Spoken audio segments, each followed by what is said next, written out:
দেউতা এখন তোমাৰ নামত কিবা কুৰিয়াৰ আহিছে চাও কি আহিছে বাবা মোক দিয়াচোন মা এখন ইংলিছত লিখা আছে তুমি বুজি নাপাবা দেউতা কাইলৈ মোৰ স্কুলত পেৰেণ্টছ টিচাৰ মিটিং আছে তুমি যাবা নহয় কাইলৈতো মই যাব নোৱাৰিম নহয় বাবু এটা কাম নকৰা কিয় তুমি মাকে লগত লৈ যোৱা স্কুলত টিচাৰে সবৰ লগতে ইংলিছত কথা পাতে আৰু মায়ে দেখোন ইংলিছ বুজিয়ে নাপায় বাবু দেউতা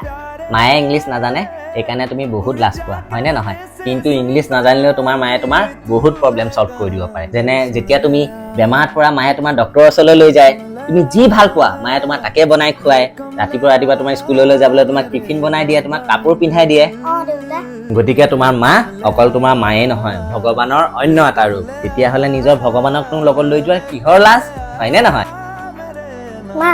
সৰি একো নহয় দিয়া বাবু মা আজিৰ পৰা তুমি চিন্তা কৰিব নালাগে তোমাক ইংলিছ মই শিকাই দিম